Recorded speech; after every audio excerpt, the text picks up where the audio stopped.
of Talking with Colerain Township, your opportunity to talk to those in the know in the township. And very fortunate to have at the round table, as always, Township Administrator Jim Rowan.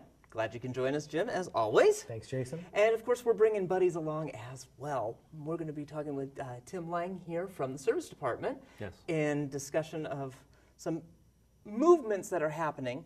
And speaking of course, last time we were here, we were talking about sustainability and the future that was going from where we are today to 2020 and beyond.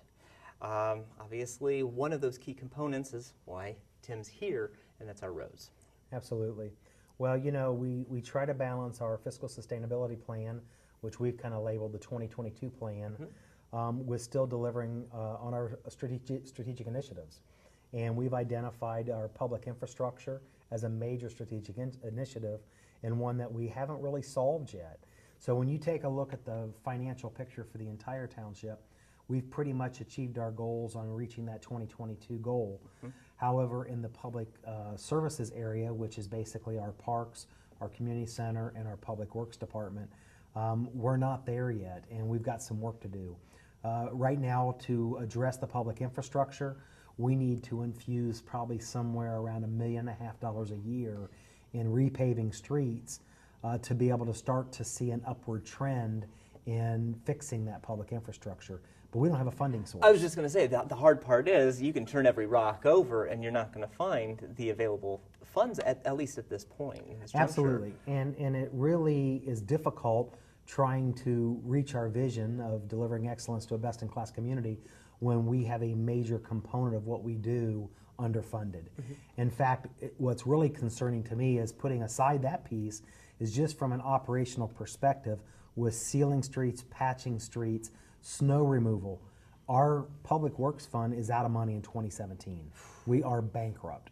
So we have to find a solution now to not only address the continued sustainability of the maintenance part of what we do, but also infuse some capital in the actual resurfacing so that we can see our streets transition from what Tim will refer to in our pavement condition index of a current rating of 40 and move that number up significantly.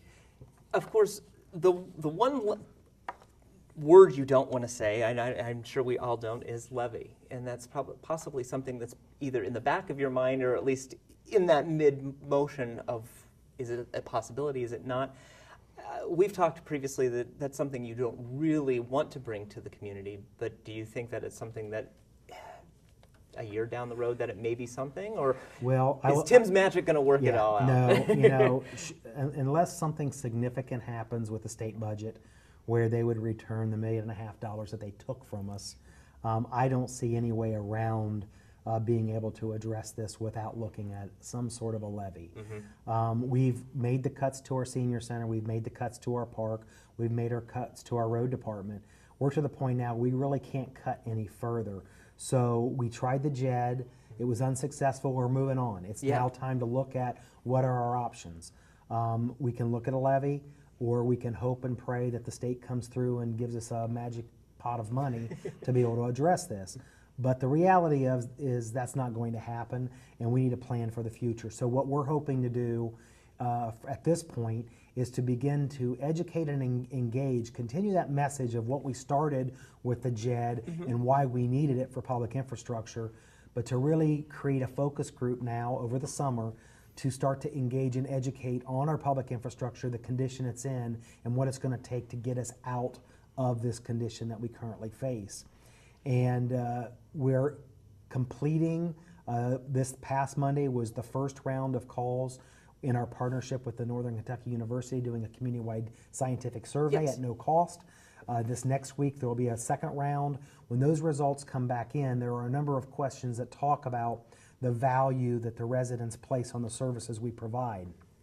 We want to be able to take that survey data, infuse that into our focus groups with members of the community and talk about what are our next steps. Because part of any successful campaign is to make sure that there's education, there's knowledge, and that the community feels value. And we want to make sure that that group of people that we meet with can help frame the message and help sell the message. And whether that levy is in 2015, 2016, 2017, That hasn't been determined, but we've got some groundwork to do to get that message out and make sure people understand what the need is. I was just going to say, I think that's what it sounds like you're building, is at least that that much more stable foundation of taking knowledge and understanding exactly what is infrastructure, why is it so important, and what is the importance going to be to you if this continues to deteriorate. Am I correct? Absolutely, and what complicates things in Colerain is we have about 112 township road miles. There's probably about 112 county road miles. Then you've got the state highways that come through. So there's a lot of confusion as to, well, what public infrastructure is our responsibility? Right. What I would say is that I think there's a commitment to try to do as much as we can with all of our roads. And if that means that we can participate in a grant with the county or a grant with the state to get our county infrastructure up to par, you know, obviously our main priority is our township streets. But if we can earmark a percentage of that money to county roads and state highways, and also be able to create a sustainability method so that our senior center can continue to operate, our parks can stay open, then that's what I'm looking for, a total balance to get the public works and the parks and the community center on that 2022 sustainability plan. And obviously, I think that the answer is probably pretty obvious, but it's not an easy balancing scenario at all, because again, you've got these four major areas that you want to make sure your community is engaged in. You know, you close the senior center, you're going to have some very upset individuals. You close the parks or change the system completely of the parks, you're going to have people wanting to go elsewhere and not enjoying the wonderful parks that the township has. So it's a delicate balance, and I think that we've demonstrated our fiscal responsibility. We've made significant cuts. We've done everything we could and have done to not return to the ballot. And I think now it's time to have that conversation piece, if not a road levy or some sort of a levy that's going to be necessary to keep our parks open, keep our roads department going, keep the community center open. If not that, then what? And that's the big question. If a levy is not the right choice, then what is the next choice? What are we going to give up? What are we going to cut?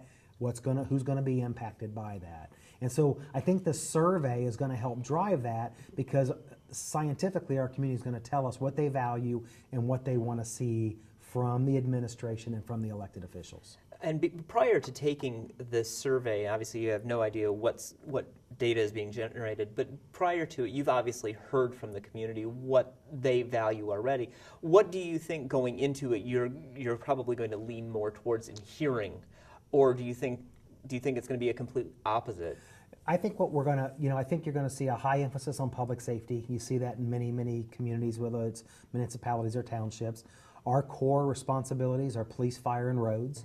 I think that you've got a number of people in the community that don't really care so much about the streets because they live on a county road or a state highway. You have people in the community that have different interests. You've got those people that love the parks. You have the seniors that use the senior center. You have those in the township streets. So I think trying to come up with that balance to be able to generate revenue to serve the entire community and to show value. This is more than about fixing a neighborhood street. This is about investing in our future, increasing property values for resale down the way. If our public infrastructure continues to deteriorate, we're not going to be able to market ourselves as a community as being a best-in-class community. Therefore, property values are going to continue to decline. And you're already seeing such a high upturn with the way in which Colerain is changing its image, and it's again, becoming a best-in-quality, best-in-class kind of place to be, especially with the overpass on 275 going to be changing. You've already got the corner of Springdale and Colerain taken care of, and it's going to continue. Well, I'll close the show after Tim gets a chance to talk a little bit. Sure. I'll close the show and talk a little bit about what's going to be happening on Colerain Avenue, 275, and Ronald Reagan over the next couple of years, because from a community perspective, they're going to see a lot happening in public infrastructure that is not necessarily township money. Got it. It's county money, it's state money. And again, I think that's is the hard part for you, I believe, is that trying to explain to the community, this is what we have to deal with. This is our responsibility. This is someone else's responsibility. And if people don't understand that, they're just going to see bulldozers or what have you going down Colerain Avenue and the widening, that small bit of widening or the burying of the cables and things like that, and they're going to think, well, everything's fine. Right. But of course, you go back into, a neighborhood, and you're falling into a 5-foot pothole. Again, and Tim's going, oh, you're exaggerating, but at part he's going, no, you're really not. No, there's a couple. But no, for those who don't understand that, it becomes, I'm very confused, and as opposed to asking the question, they just some of them turn a blind eye. A lot of the times, thankfully, we're in a township that answers questions for those residents who are willing to ask those questions. Absolutely. So, but Tim, that comes to you. Explain. Let's put the foot to the pavement, so to speak, and explain the infrastructure of our roads. Mr. Rowan's already explaining this isn't a pretty picture right now, and a lot of people who have driven through many of the neighborhoods have already seen that. Yeah, and to start off is our size. Jim was saying, we got 112 miles, and we got 477 streets. That's a lot. And yes, we're at a 41%. We have a computerized pavement management program, Okay. and it keeps a ranking on the streets. We update it pretty much every annually or twice, maybe every 2-3 years. Okay. And so we keep it up to date. Plus, we go out and we inspect. The deterioration, the rate at this point in the game, it's faster than it was a few years ago because the streets they're older. Groesbeck is our oldest area. Okay. We're looking at streets 50, 60 years old. Some of them been overlaid. The catch basins, they're old now. They're deteriorating. They're caving in, actually at a faster rate than we can keep up with. Is this type of deterioration typical, or is this just the way in which age happens? Age happens, and yes, and just like with the street, and even on our northern streets, we're talking probably 30, 40-year-old streets. We don't have many new streets. We're an older community, Sure. Yeah, I mean the catch basins alone, we have over 3,300 catch basins. And I know it's hard to believe. It is hard to believe, but I don't think, again, it goes with that idea of people not completely understanding what it all entails. And a lot of people don't even know what the catch basin is for. It's in the street, it's a grate that catches the stormwater and eventually sends it down through the creek system into the river. Sure. And that's another reason not to put oil or anything else in there while we're talking on that. And as far as guys, our staff is so small now. From when I started here, Sure. Our staff now is smaller than it was 28 years ago. And if you would do a comparison, which most people probably don't understand, from when you started, how many were working to today? Where are we? We're down by 5 actually, at least in our part, yes. And we've grown 25 miles since then. Okay, so I mean, and somebody might say, well, 25 miles doesn't make that much of a difference, but it does. Oh, yeah, that's a lot of streets, 25 Sure. miles. And I think what happens and why staffing is relevant is that when you don't have money to resurface in a repetitive schedule, then that means you need to have more bodies out there crack sealing and trying to keep the existing structure of the streets in some sort of condition. And so what we've had happen is not only the loss of the funding for repaving, but a loss of staffing to actually go out there and try to keep the streets maintained until such time we get money to pave. So it's kind of a double-edged sword. We're kind of getting hit both ways. And Tim, talk a little bit about when the last road levy failed in 2001, our pavement condition index was a 70 compared to a 41 today. Right. Talk about that. That's a pretty significant So decline. that's a large drop, and to bring that back up is going to take a long time, and it's not going to be an easy fix. Sure. But we got to start and start moving up. But So as an example, we pave for the past few years, since the state's taken the money, we've paved less than probably a half a mile a year. It takes approximately 4.5 to 5 miles of new pavement every year to start to see that pavement condition index swing from a negative to a positive.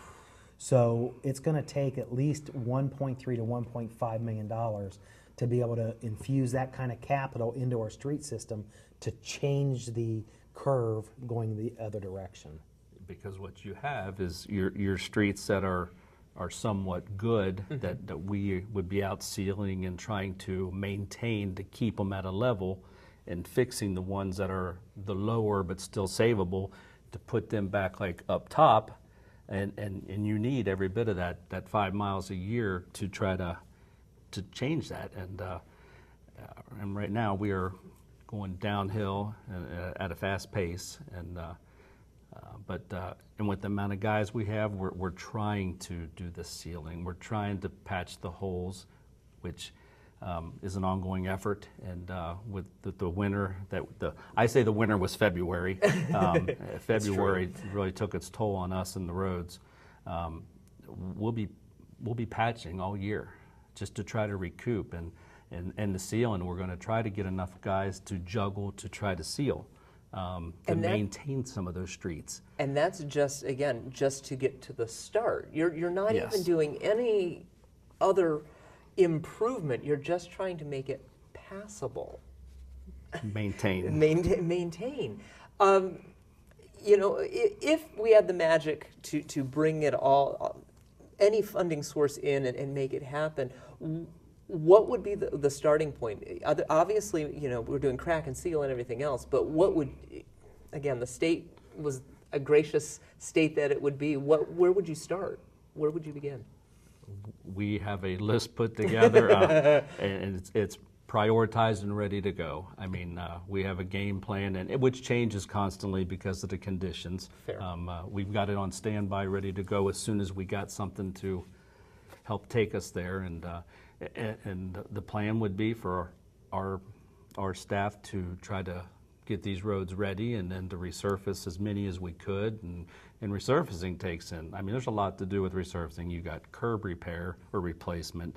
You've got the grinding of the street. You got the patching of the street under it so you can go ahead and pave on top of it. You've got to replace or repair the catch basins and storm lines. If there's a bad storm line under that street, you got to do it then.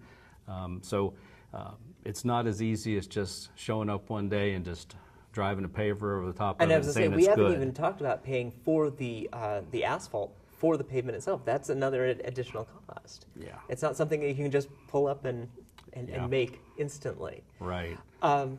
You're looking at many millions. I'm seeing many zeros following that. Yeah.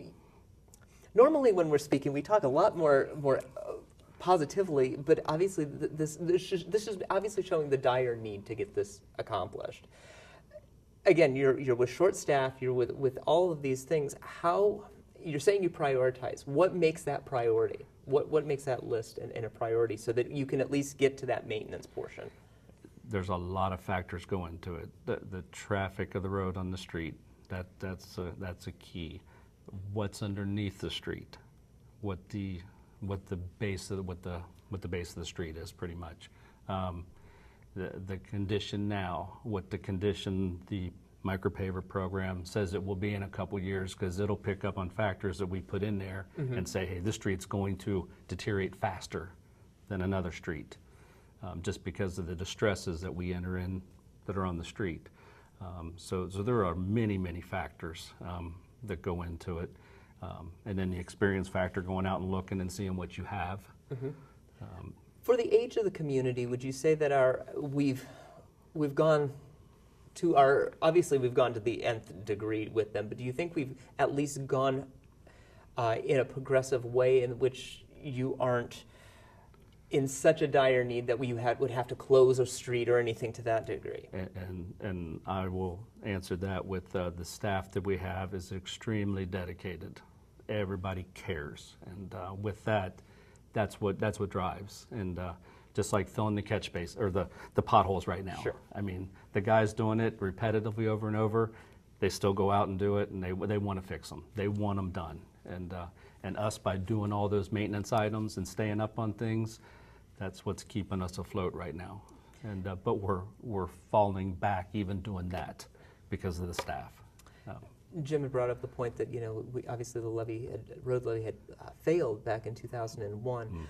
Okay, well, let's look at 2015 now. What is, other than the monetary amount, what do you think would need to change to make this a viable piece if it were to have to go to the citizens? To the voters? Yeah. Just the fact that at the rate we're going, we're going to be having roads get to the point where we're losing roads, and it's going to affect the property values. It's going to, it's just going to bring the whole community down. And our focus, our goal is to best in class, and absolutely, to get there, we have to improve. Yeah. And I think part of our process, I mean, we know that ultimately, to address this, it's going to take the vote of the residents to get this through. And we have a responsibility by law to provide street improvements. And we have cut, the board's going to provide $375,000 this year to do a few streets. We got $325,000 through a community development block grant that will do some of our lower income areas of the community where we can go in and resurface. But that's not going to address the long-term sustainability. We will be having a very upfront conversation with the community through this engagement process. The bottom line is this has to pass. Parks will close. The community center will close. We will take every resource, if we have to put into roads if we don't pass something when it's presented. I don't like to talk that way because that takes away from everything we're working on as a township to be best in class. Right. A park system, a senior center, those are all components of a best in class community. So the thought of having a fence be in front of Colerain Park or Clippard Park or Groesbeck Park or Heritage Park is very painful to think about, but the cost to operate those parks, the people that are in those parks, if I have to pull them out to go out there and seal because I don't have money, something's got to give. And right now, the third priority, according to law, is your streets, not parks. Yeah. And our community is going to see a noticeable difference this year. They're probably going to see more weeds growing along the fence. They're going to see the grass is longer because we cut a lot of the seasonal workers out of the budget. We've shifted personnel into the roads department so they can get out there and crack seal. So I want to be very transparent in this conversation with this focus group. There is a choice that this community makes. A yes or a no has a ramification. Yes, you're going to get $1.5 million invested in your streets. We're going to try to do some matching grants for the SKIP programs to do the total rehabs. We're going to try to provide some money for the county to be able to get some of our county roads. We're going to be able to keep our parks open. We're going to be able to keep our senior center open. But if we can't get that level of success that we need and we can't get the community to buy into that vision, then we're not going to have any other choice than to make some of those hard decisions, which are going to impact the quality of life, which goes back to the survey on what the community values.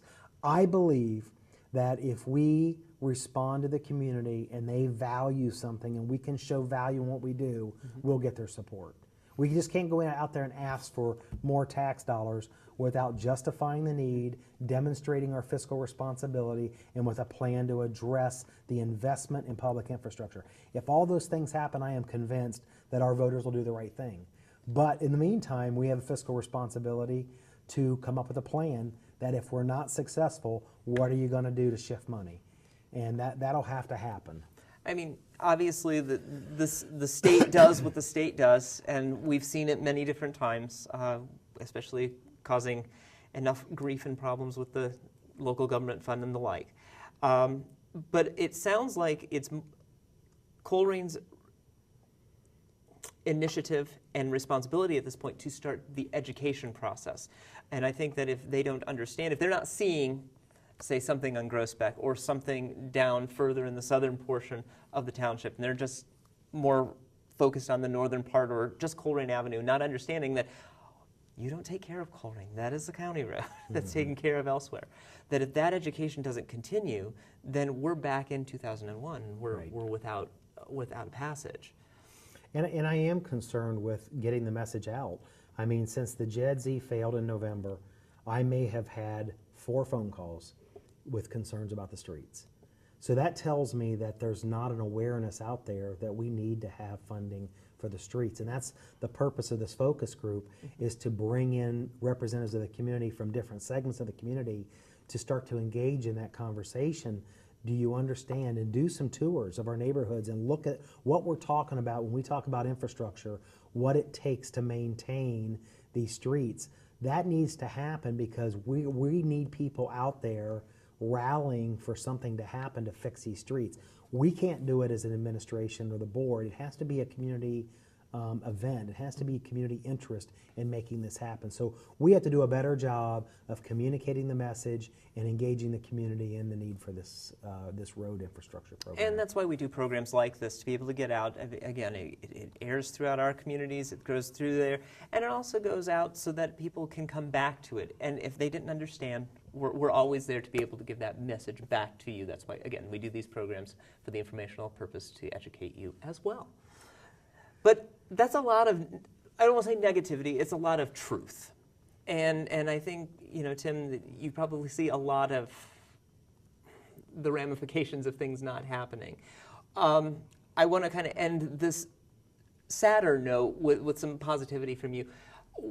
Looking at your roads, do you, this year, do you think you can at least make some positive strides? I mean, I know your team is, but do you think there's other high points that your team can do to make 2015 a little bit better until we see what happens 2016 and beyond?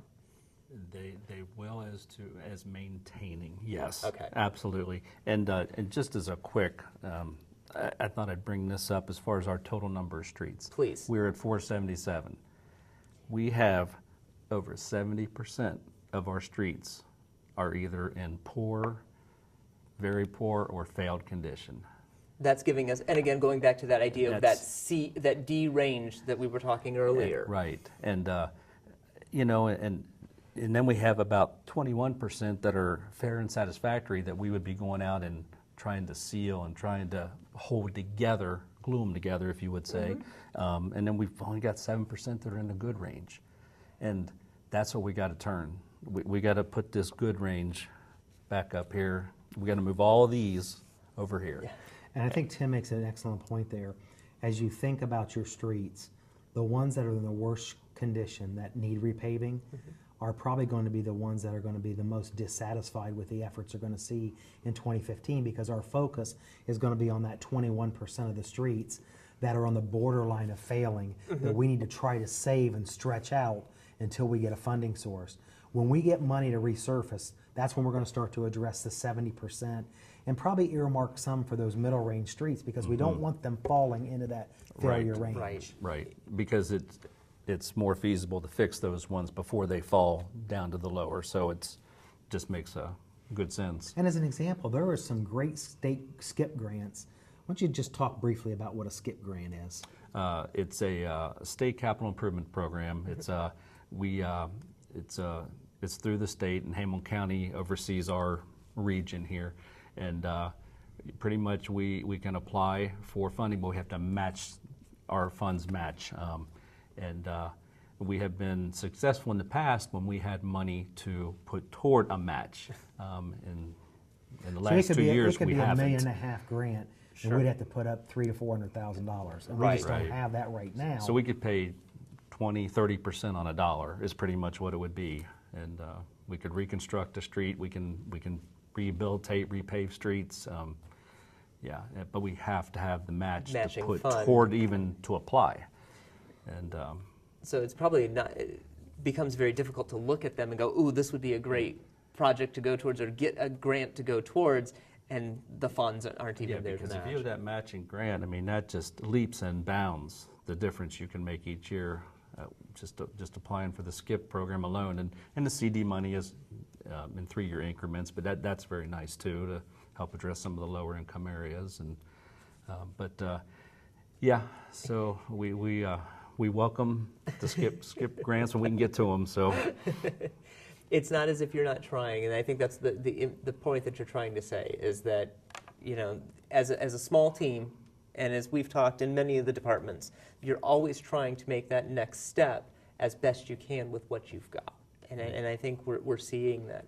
You had mentioned how many streets did 477 Yeah. was total? In comparison to other areas of, let's say, nearby as opposed to statewide, where do we rank? We in are, regards? in just the Hamilton County alone, we are, Greene Township and Anderson are the only ones that are close to us in road mileage. Greene's a little behind us, and Anderson, I think, is a little bit more, but we're all real close together. So you're saying relatively. Just to kind of give people a general idea, Yeah. because if you've lived in an area for a long period of time, you don't get to actually see until you make a comparison to someone else. You're like, oh, okay, well, that makes a Yeah, little more. yeah, and we're 43 and some odd square miles, so we take in a great big area. We got, our west to east is different, north to south, and even as much as with snow removal, it can be snowing like the dickens down south and nothing up north. And well, and as I have when I have Jeff Mills on here, he goes, "We are the perfect dichotomy to have everything in one little area." So that is it true. is very true. It That is very true. Yes. But Jim, you were mentioning that as we were kind of wrapping up the program, you have some positive news to bring to the show, as we like to kind of close up with. Well, as you see the orange barrels, and if you can think of that as in a positive note, north of 275 right now, they've taken out the medians, the concrete medians. So ODOT has started their widening project to add a lane on the east and westbound side north of 275 towards Struble, and that project should be done in the fall of 15. The black fencing is going to be installed over the 275 bridge at Colerain Avenue sometime in late April, early May. Mm-hmm. And then there's also a project underway that's going to be repaving 275 both sides from Winton Road to 74. So And you're going to start to see a lot of activity there as well. Those pieces of equipment have already started to make their way down the road. I did see that yesterday. So. We also are working with the county, Hamilton County. We don't have specifics on the timelines yet, but there's also going to be repaving done along Ronald Reagan Highway, including the repainting of Ronald Reagan Bridge that goes over Colerain Avenue, which will help us tremendously in trying to remarket Groesbeck, because it's kind of an eyesore, the bridge is right now. So if we can get that painted and really start to reinvest in the Groesbeck area, we're starting to see some of that happening now with Builders First Source just sold. The sign's down. There's a new gas station going in down around Galbraith Road. Galbraith's being repaved. So we're starting to see some things happening there. ODOT's looking at installing mast arms at Springdale Road and Colerain Avenue, and I think Galbraith Road in 2016. And then our underground utility project's underway at Springdale and Colerain Avenue. So you're going to see a lot of activity happen throughout the township this spring, with the exception of the black fence going over 275 and the repainting of the bridge. We agreed to pay a small amount of that painting job as a partnership with Hamilton County.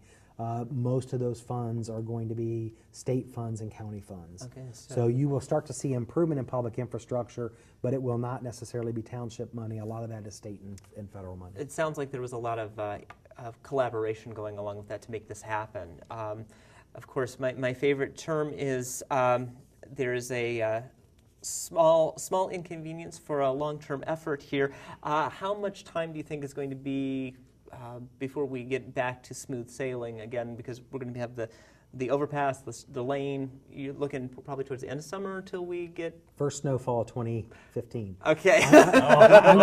I'm going to say that the spring and the summer is going to be a little challenging, but I'm hoping by the fall you'll see most of the improvements done and be well ready to go into the fall and into the winter months. And then you were saying the mast arms for the Springdale Colerain corner are not until next year. 2016. I believe it's 2016. And was that projected for that, or did we? Because it seems so far off in comparison to with the bearing and the utilities. Yeah. It was originally part of the overall package that the township where it was going to go for when they buried the utilities, but the cost got so high, and then we partnered with ODOT to actually get them to pay the cost of that. The only sacrifice is we had to wait an additional year or two to get it. We felt that it was worth waiting to get that capital investment, so we didn't have to make it out of the township funds. And so then, that's being pushed back a little. And then do you think that will cause any hindrance on that project or the future project of the Kroger building? since it's going to be around that same I corner? don't think so. I think we can coordinate that. And a lot of the coordination that's going to happen along 275 and Colerain Avenue is going to be night work. Okay. So most of the day work, you'll just see some orange barrels, and you'll see a little bit of workers out there, but you're not going to see lane closures during the day. It's going to be mostly done at night. Which is, I think, what most people are concerned about, and especially as congested as that intersection as we go both ways. Absolutely. It gets a little bit crazy. Well, the final thing I'd like to leave is just, I'd ask the members of the community to get engaged in this process, this conversation about our public infrastructure. And I would like to invite the public to participate in a focus group. They just need to email me at jrowan@colerain.org, or my direct line is 513-923-5005. I just need a telephone number, a name, and an email address, and then sometime in later May, June, July, we're going to start to form the focus group and start to talk about our public infrastructure and try to develop some sort of a plan going forward. Do you have a model that you're looking to follow this upon? How many people are you looking for in this focus group? Well, I want to make sure we have a broad representation of various segments of our community. I mean, as far as I'm concerned, we could have 40, 50 people. We'll break out in different sessions. We'll talk about different parts of infrastructure, what it means, talk about the parks, the importance of the parks, talk about the senior center, the importance of the senior center. I really want to wrap it around the whole road, park, community center challenge we have right now. Sure. With having the sustainability model in our public safety departments out looking to 2022, it's time we focus on those non-safety departments. And I think the more I can get engaged in trying to craft the next steps, I think will be help, and to help us messaging it.